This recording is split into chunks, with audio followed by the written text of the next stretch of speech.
Okay, so I want to do a video series talking about some streaming channels people may not be completely aware of. And so we're going to kick things off with the Criterion channel. This is slowly becoming one of my favorite streaming services. So if you're aware of the Criterion collection, obviously you'll have some idea what's going on with this streaming service. But this streaming service will be for you if you've ever been more interested in like world films, more artistic films, or just obscure films. And yeah, so one of the coolest things on this channel is you've got Criterion 24/7. And so if you ever don't really feel like looking for a movie or just want to be surprised by something, you can just click this and it's just going to play whatever's happens to be playing for that. So I haven't really utilized that much, but it is something sometimes I think about using. And again, it's an interesting concept regardless of how much I actually end up using it. Okay. I mean, you've got some more well-known films on here as well. Like, they just added a bunch of Paul Thomas Anderson films, and so, like, there's Magnolia right there. Got all kinds of different collections for things. Like, here's all the Paul Thomas Anderson films they put on here. Okay. And you've got lists for different directors. Thought this list sounded interesting when I looked at it the other day. Your popular now section. The Beast isn't on here quite yet, but when that drops on here, I do highly recommend that. That's my favorite movie of the year so far.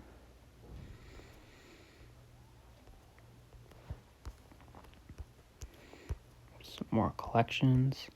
They also just added all the Heisei era Godzilla films, or at least some of them. I guess they haven't added all of them yet, but I'm sure they'll get around to adding all of them eventually. They've had the Showa era films. Again, if you're familiar with the Criterion collection, you know they released that Showa era box set. So if you're a Godzilla fan, that's all there.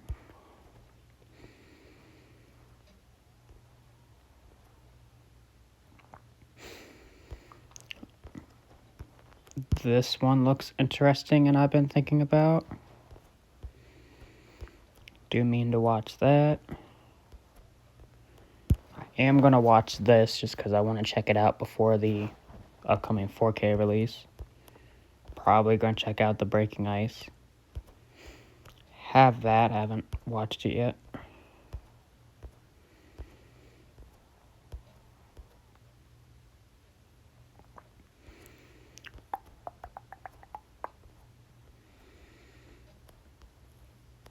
And they kind of cycle some movies every month, so of course movies that actually have Criterion releases are pretty much going to stay on here, but other movies they kind of just cycle through. They just added this Giallo collection if you've ever been interested in that genre. Again, some more well-known films.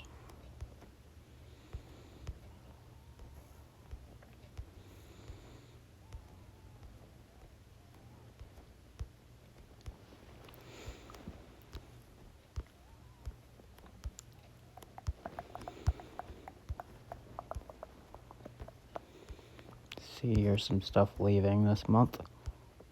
Shame the Master's leaving, because if I was going to watch a Paul Thomas Anderson film, that might be the one. Bottle Rocket, first Wes Anderson film, if you've ever been interested in that. See, I guess some stuff that actually is in the collection leaves, apparently, because that is in the collection, although that was released a while ago, so. Although, you know what, Janice just bought them, so I'm sure they still have the rights to that, so I don't know. Said I'm pretty sure most stuff in the collection stays on here, but I'm not entirely sure.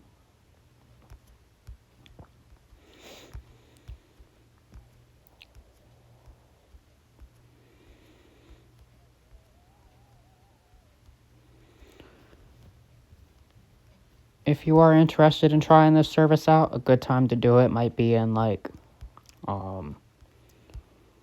July or November, right before the Barnes & Noble sale, so you can come on here and check some stuff out, see if it's anything you want to pick up. Drive My Car, that's a good movie. Mulholland Drive, one of my favorite movies in general. Sure, they probably got some other David Lynch films on here too.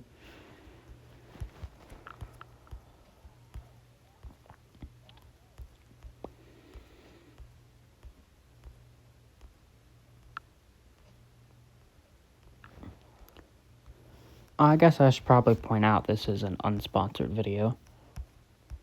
Nobody is paying me to do this, but just think people should be aware of some other streaming options they have instead of just Netflix or Hulu.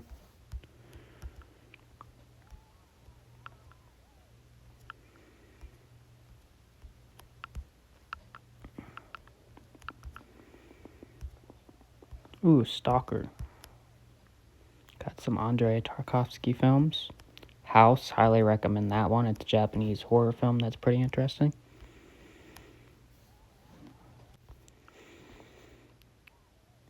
Breathless, if you've ever been interested in some Jean-Luc Godard films.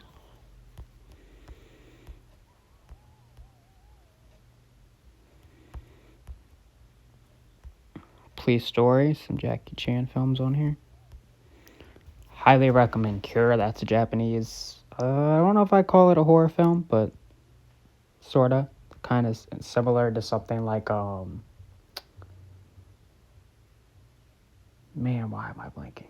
Oh, like Silence of the Lambs. It's kind of in a similar vein to that. Oh, so here's some more David Lynch, the Twin Peaks movie. Razorhead.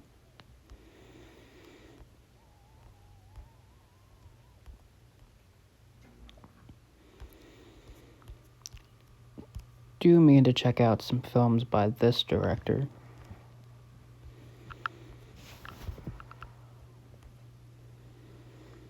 Tenebrae, like I said, you've got some Giallo films coming to the collection.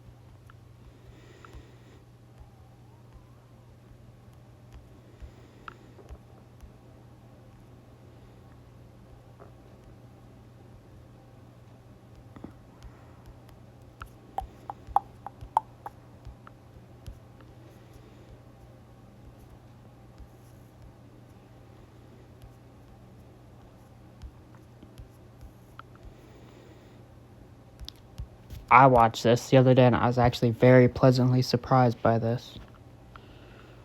One of the more random movies I've just put on here one day.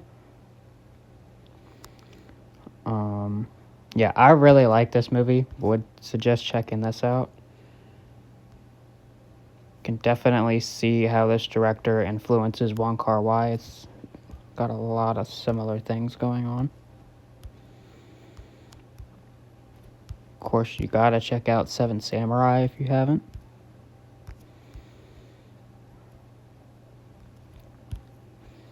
The original Beauty and the Beast film.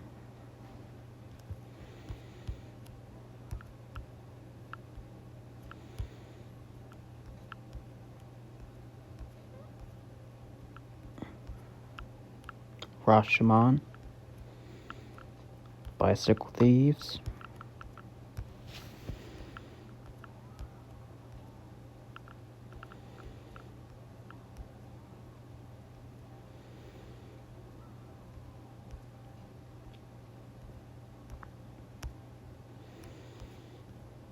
Got cool like interviews with people on here if you're ever interested in seeing any of that.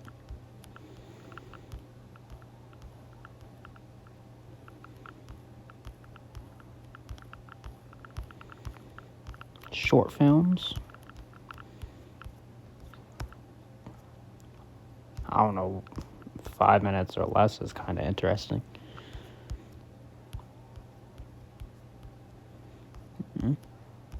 Some more categories to look through. Let's see what we got in horror. Nosferatu in Venice, that sounds interesting. House again. Scanners, The Brood, if you ever want to watch some David Cronenberg films. Carnival of Souls, I highly recommend. That's one of my favorite movies. Of course, you got Night of the Living Dead. Vampire, if you want to watch some early vampire movies. Surprised Allures on here, that's kind of interesting.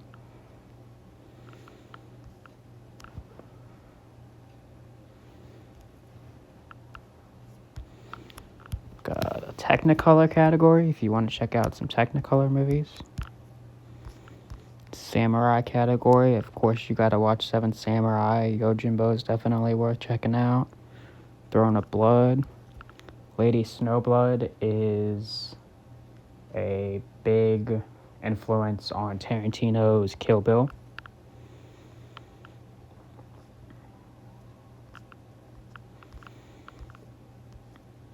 So you've got tons of samurai movies to look through. So you've got Technicolor, noir films.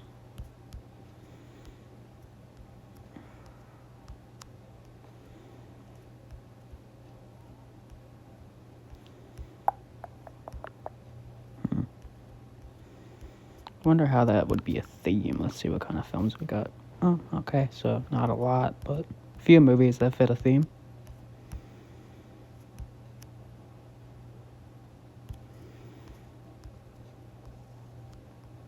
Oh, it's cool that they got like an introduction for the category. Probably explains what they're thinking with the category title.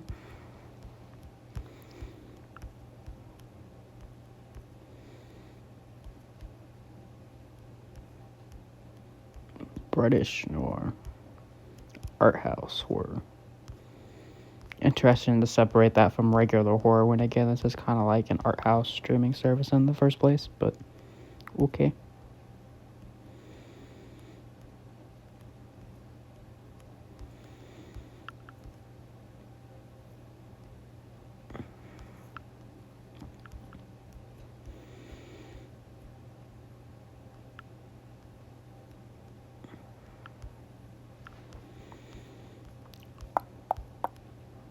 Got some trailers down here.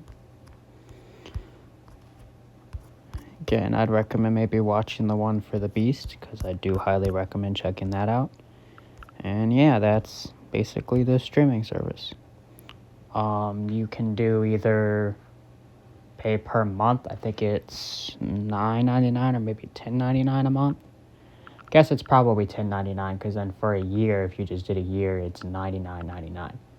So yeah, it's probably $10.99, so that year is a little bit of a discount. But yeah, fun streaming service. If you ever want to check out again world cinema or more artsy and obscure films. So yeah.